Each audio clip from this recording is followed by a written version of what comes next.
So it is now Friday. It is now Friday, and we have very few days left. Well, I guess we still got a little over 2 weeks left before we leave. February somethingeth. Friday, February something, yes. And we keep getting closer and closer and closer to going. So really, for the most part, I think everything is basically set up for us to go. I've gotten all of our taxes together, so I've got to get the tax paperwork off to the accountant on Monday. Then on Monday, we pick up the trailer. We've got the house sitter, so we don't really have to worry about mail anymore. A lot of our payments are auto-billed, so that's not a big deal. Tuesday, I have my dentist appointment. So it seems to be trucking along pretty well. Tonto seems to be getting better and better every day. So it looks like Tonto will be on our little adventure with us. Again, not really sure what happened there. I guess it must have been some bad medicine that he had that didn't want to make it, that made it so he didn't want to eat. But he's doing better and better. He's still not eating normal food again, but like this morning he ate a whole can of soft food, of canned food, which he hasn't been doing. So that's good. So it's like every day he's eating more and more and more. So the only real hope there is we hope he goes back to eating some normal dry food, because that wet food is expensive. It's kind of like one of those things, you know, when somebody is sick and there's that certain point where all you care is about them getting better. You know, damn the torpedoes, spend whatever money's required, get the boy better. And then there's the point where they start to get to be better and you're like, hey, you know what? This is kind of expensive. But, oh, you know, as I say, that's how it goes in life. I don't know if you can tell right now. I don't know if you can notice, but I am now shooting this in 4K. So I went out today and I bought a GoPro Hero 4 Black Edition with the idea of this can actually shoot in 4K at 30 frames per second. So I don't know how pretty the scenery is for you guys, but hopefully you are mesmerized. Hopefully you're sitting there going, oh my golly, that is absolutely beautiful. Because if you're not thinking that, then I wasted some money. So I did have a GoPro before, but the thing with the old GoPro is it was 4K at 15 frames per second, and 15 frames per second, you notice a lot of of stuttering in the video. So that's why I figured to go out, get this little guy so we can get 4K at 30 frames per second. And my other thought was, you know, I have all this video equipment set up for 1080p. And so, you know, at first it was like, well, I already own all this video equipment, so why don't I use this 1080p video equipment first and then decide whether I should get 4K or not.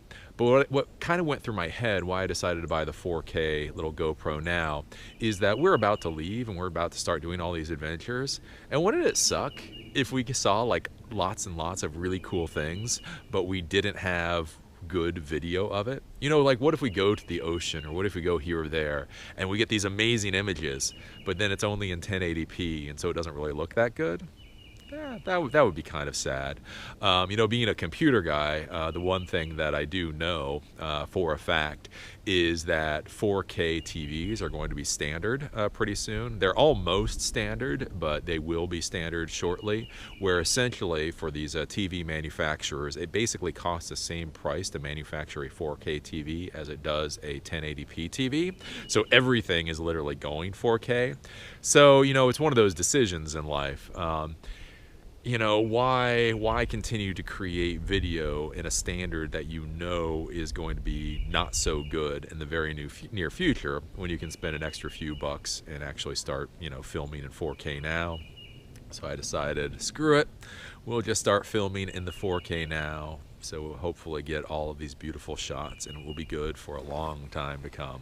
Because a question you may come up with is like, well, if you're a computer guy, Eli, aren't you worried about the 8K standard? And so there actually are 8K screens out there that are amazing. Oh, you haven't seen anything until you've seen like a 100-inch 8K screen. That is just beyond belief. It's literally realer than real. You just look at it, and it's hard to even comprehend while you're looking at it. But the nice part with 8K TVs is 8K TVs actually really are ridiculous. When you get to 8K TVs, really, I forget what it is. In order to tell the difference between a 4K TV and an 8K TV, you really do have to get to screens that are like 80 inches in size. So I don't think 80-inch TVs are going to be the normal anytime soon. So I'll be set with the 4K standard. That's my thought. So one of the things I want to talk to you guys about today with going off on this little adventure, and something for you guys to keep in mind, especially if you're still of the age where you have to look to your parents for approval, is the whole idea of odd jobs or very odd jobs and how they pay off in the future. Because I was thinking about that with, with my old trips and some of the arguments. I don't really know if I get into arguments with my dad. We just kind of stare at each other. It's kind of just like two guys with big chins and big foreheads staring at each other. It's not really quite an argument. It's just kind of more of a staring contest or a humping contest. Humph, humph to you, to you, to you, right? But anyways, back when I was young, we got into many humping contests, I suppose you could say. Like when I was going off to see the world and to do this and to do that and to do the other thing. I think my parents in some ways were a little disappointed I didn't do the normal rebellious thing. Because, if your kids go off and they do drugs, they start having like sex with random people, that's a little something that you can understand a little bit better than when they keep wandering off to parts unknown to do God knows what. It's like, why are you going? Why are you packing everything in your car to go to Seattle when you have no money in your bank account? I don't understand. I don't know, because it seems interesting, right? But I was thinking about those times way back when, and I don't know how much I've talked about it on this particular vlog, but like way back when I went to Europe for the first time, we did the 3 months through Europe. I actually created my own blogging software way back then. With PHP and MySQL. And it was a really horrible piece of blogging software, I will admit. It was not something you could sell or create a startup company off of. But it was one of those things that I actually created because I saw the need for it so that I could communicate with people as I traveled around the world. The whole idea of I could just go to my little web interface and I could type in all this text and I could hit submit, and all of a sudden that would be put in order onto kind of like a journal page that anybody could see. Made a lot of sense to me. So when I was doing all the traveling, I went out and I did this blogging thing. Like I say, I even created my own little blogging software, and then I went into, started playing around with photography and took a lot of cool pictures from all these places all over the world. And one of the things I want you guys to be thinking about is like when I did that, there was a lot of people had respect for it, or a lot of people thought that was cool, but there was also the idea of I was kind of wasting my professional talents. Because, as I say, I went into the Army and got my training in electronics when I was 19, had my college degree by the time I was like 22, had my MCSE and all that by the time I was 23. So when I was bouncing around, in my mid-20s doing a lot of this stuff, there was a lot of this feeling like I was wasting my talents. Why aren't you in a real job? Why aren't you moving up the career ladder? Why aren't you on track to be a CIO versus going out there and doing all these weird things? And now there's a lot of arguments for doing weird things for weird things' sake. And but I think I will leave that for a different video. There is a lot of real valuable skill. Like when you spend months on end and all you have is a backpack on your back, and you're in a country where half the time you don't understand the language and you don't understand the culture and you don't understand what's going on around you, and you can get around in that environment and thrive in that environment. There's a lot of very fundamental skills there that are useful in the rest of your life.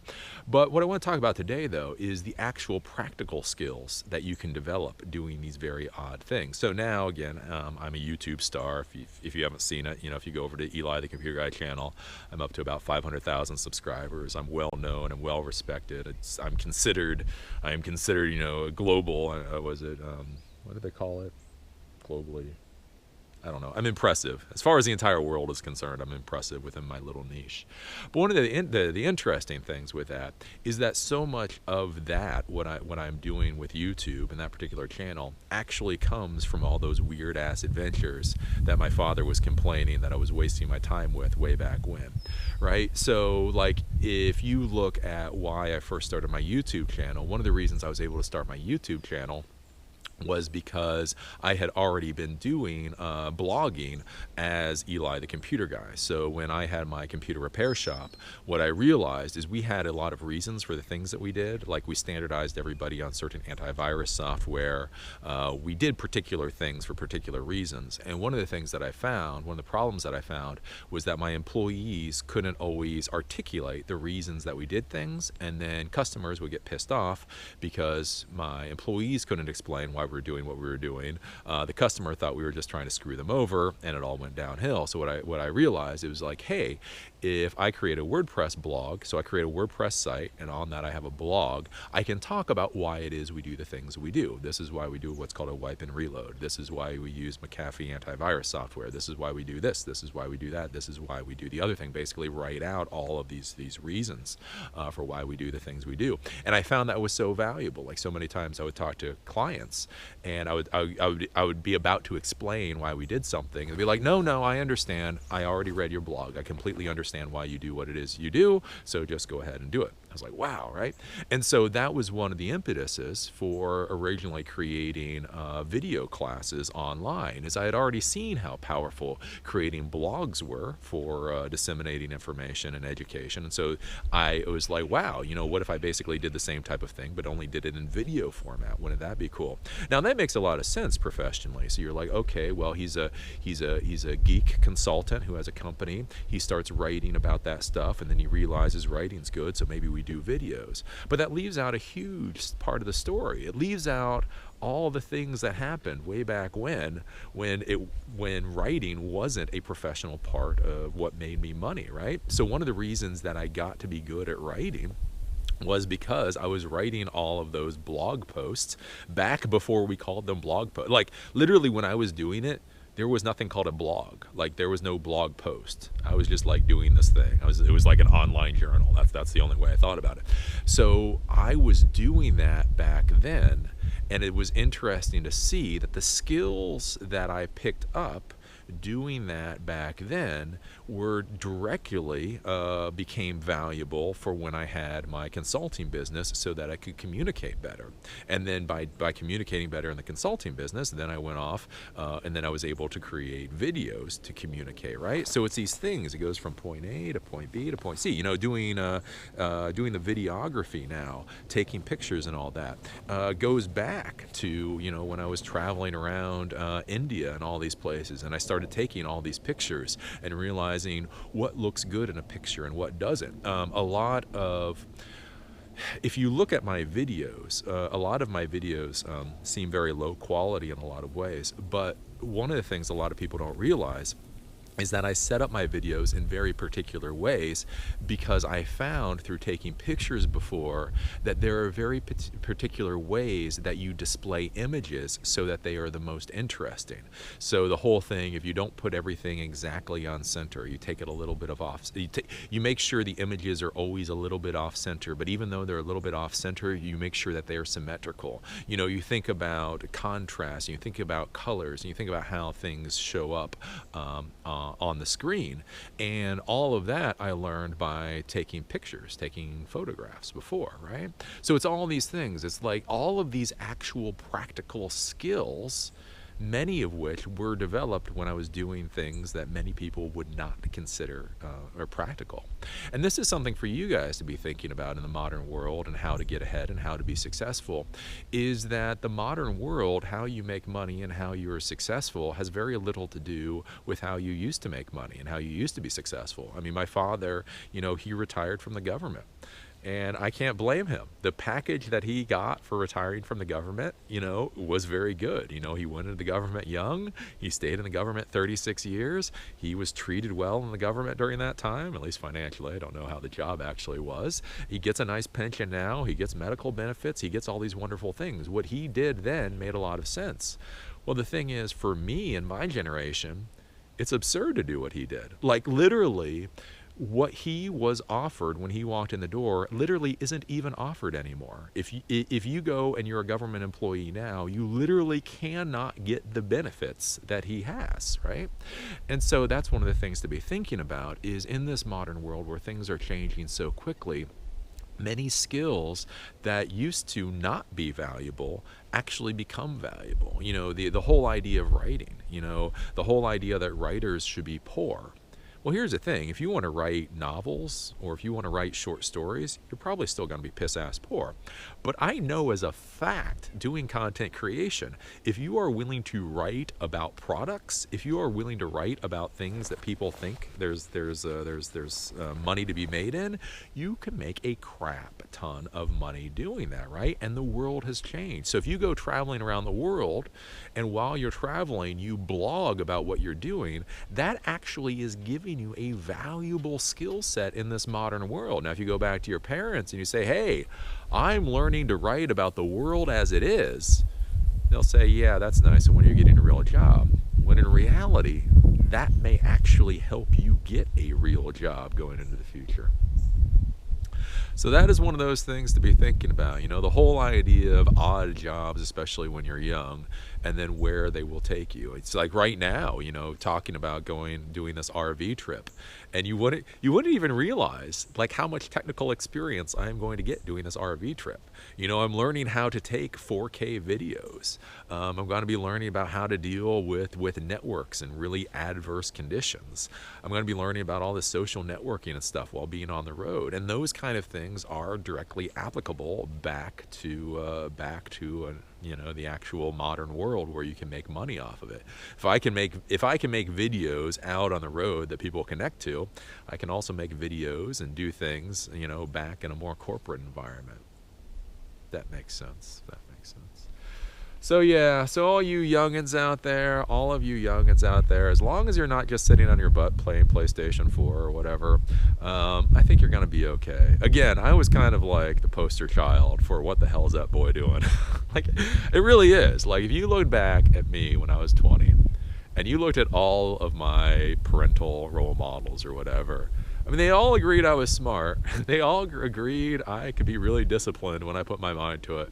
And they all agreed they did not know what the hell I was doing. Like, literally, they would just at a certain point, they would just shake their heads. But now you look at it and you're like, yeah, well, if I had done what you wanted me to do, I could be, you know what I'm saying? I see, I could be that way. Or I can do all the wacky ass crap that I ended up doing, and I'm doing much better off now. And about every single way you can measure, I am doing better off. So if your parents are like, what the hell are you doing? Just be like, I'm doing the Eli education model. I'm going to go off and do weird and bizarre things, and somehow it's going to end up making me money and making me successful at the end of the day. And that is one of the stories like I learned. So, you know, me being me, I go talk to everybody. And it really is a true story where when I was trying to figure out how to be professional, and I was in the emergency services world, right? So I went out and I met all these people, you know, FBI agents and all these really cool people that were doing things. And so I would go to them and I would talk with them and I'd be like, well, how did you get to be where you are? I would ask them, you know, was it a specific college? You have to go to Princeton or Yale? Was it military service? Was it this or that?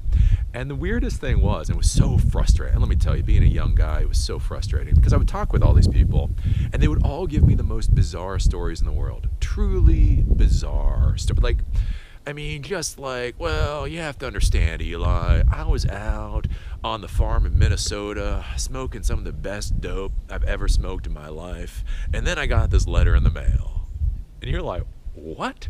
Or I was talking like this one FBI agent, and we were talking. We were at a ski slope, and so we were going up, and I was saying, yeah, you know, I wanted to get into you know, being an agent or something. I was like, and she said, oh, well, I'm an FBI agent. I said, well, oh wow, how did you become an FBI agent? She said, well, you know, I was skiing like 20 years ago, and this really cute guy got on the ski lift beside me, and I was like, okay. And then we were like going up the ski slope, and we started to talk, and we're really flirting, and then somewhere along the way, he was like, hey, you know, you should probably work for the people I work for. She was like, I don't know, who do you work for? And she's like, the FBI. And so like one thing led to the other, and she became an FBI agent. Like, how the hell do you replicate that? No, like seriously, I'm going to ask you that at 38 years old. How the hell do you replicate randomly getting on a ski lift with a really cute person of the opposite sex and somehow that turning into being an FBI agent? Right? And that's one of the things none of the parents talk about. And that's one of the things none of the advisors talk about. Is it's all this, I guess you call it this serendipitous crap in life. Like, one thing leads to another. Like with my wife. I mean, when I met my wife, we fell in love 3 days after we met, we're basically, you know, or 3 days after our first date, we're basically living together, all of that. But the reason I met her was because I was in Thailand about a month earlier, partying my ass off with these really two cute Israeli chicks. And I have no idea what happened next. All I know is I woke up in the clinic with broken teeth and could barely open my eye, and I was told to get the hell off the island. So I got off the island, couldn't get a flight out of there for like 2 weeks, finally flew home, and basically I met my wife recuperating from damn near being beat to death. So if you ask me, it's like, well, Eli, how do you find a good wife? It's like, well, I don't know. I got half beat to death in a foreign country.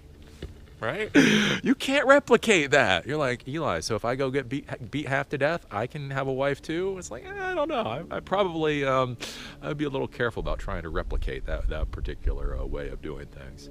And so that's what I want you guys to think about. In this modern world, if you really want to be successful, if you want to be a cog, if you just want to be a cog in the machine, then just do what all the other cogs do. It seems to work. But if you actually want to do things that are interesting and be successful and make money and all that kind of stuff, let me tell you now from experience, having been the young guy asking people how do they do it, to now, there is no simple answer. It's basically you go out there, you do as many insane, stupid, life-affirming things as possible, and somewhere along the way, that turns into something very valuable. Between here and there, who the hell knows? So with that, we will go, because it's kind of cold out here, and I see the battery is going to be failing soon. So yep, the adventure is getting really close, and I am so nervous.